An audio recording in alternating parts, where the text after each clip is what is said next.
नमस्कार दोस्तों, मेरे चैनल डिवाइन वे पर आप सभी का स्वागत है।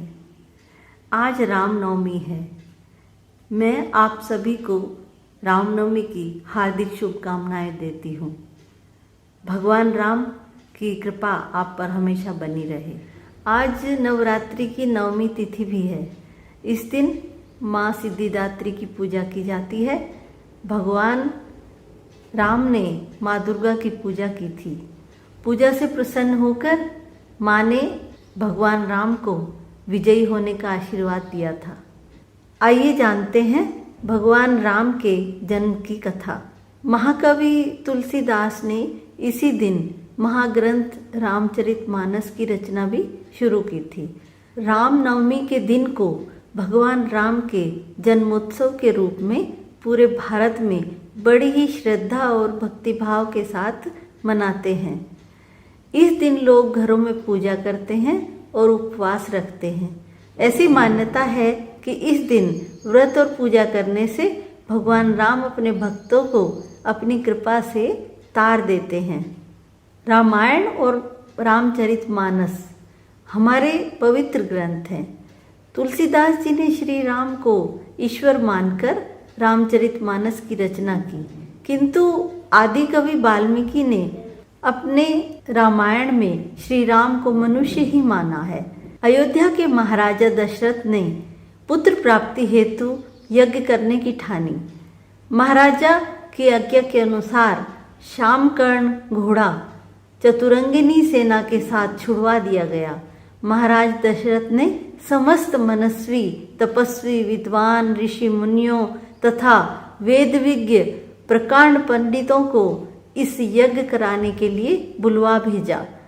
निश्चित समय आने पर समस्त अभ्यागतों के साथ महाराज दशरथ अपने गुरु वशिष्ठ जी और अपने परम मित्र अंग देश के अधिपति लोकपाद के जामाता श्रृंग ऋषि को लेकर यज्ञ मंडप में पधारे।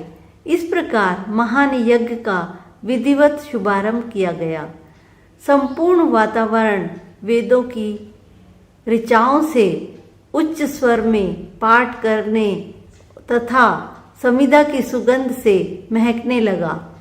समस्त पंडितों, ब्राह्मणों, ऋषियों आदि को यथोचित धन्य धान्य गो आदि भेंट करके सादर विदा करने के साथ यज्ञ की समाप्ति हुई। राजा दशरथ के यज्ञ के प्रसाद खीर को अपने महल में ले जाकर अपनी तीनों रानियों में वितरित कर दिया। प्रसाद ग्रहण करने के परिणाम स्वरूप तीनों रानियों ने गर्भ धारण किया। चैत्र मास के शुक्ल पक्ष की नवमी तिथि को पुनर्वसु नक्षत्र में सूर्य, मंगल, शनि, बृहस्पति तथा शुक्र अपने अपने उच्च स्थानों में विराजमान थे।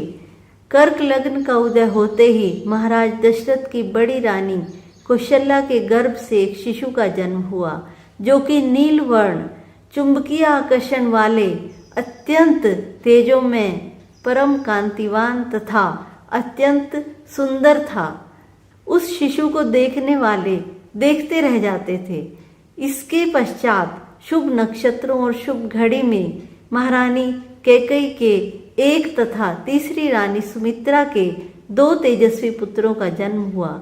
संपूर्ण राज्य में आनंद मनाया जाने लगा। महाराज के 4 पुत्रों के जन्म के उल्लास में गंधर्व गान करने लगे और अप्सराएं नृत्य करने लगी। देवता अपने विमानों में बैठकर पुष्प वर्षा करने लगे। महाराज ने उन्मुक्त हस्त से राजद्वार पर आए भाट चारण तथा आशीर्वाद देने वाले ब्राह्मणों और याचकों को दान दक्षिणा दी। पुरस्कार में प्रजाजनों को धन्य धान तथा दरबारियों को रत्न आभूषण प्रदान किए गए। 4 पुत्रों का नामकरण संस्कार महर्षि वशिष्ठ के द्वारा किया गया तथा उनके नाम रामचंद्र, भरत, लक्ष्मण और शत्रुघ्न रखे गए।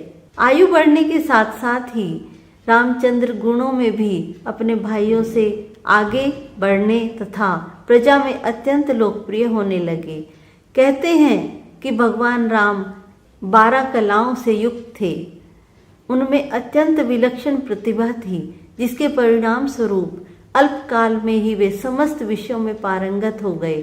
उन्हें सभी प्रकार के शस्त्र को चलाने तथा हाथी घोड़े एवं सभी प्रकार के वाहनों की सवारी में उन्हें असाधारण निपुणता प्राप्त हो गई। वे निरंतर माता पिता और गुरुजनों की सेवा में लगे रहते थे। भगवान राम बेहद दयालु और विनम्र हैं। वे अपने भक्तों की पुकार सुनकर दौड़े चले आते हैं। भगवान राम को मर्यादा पुरुषोत्तम कहा जाता है।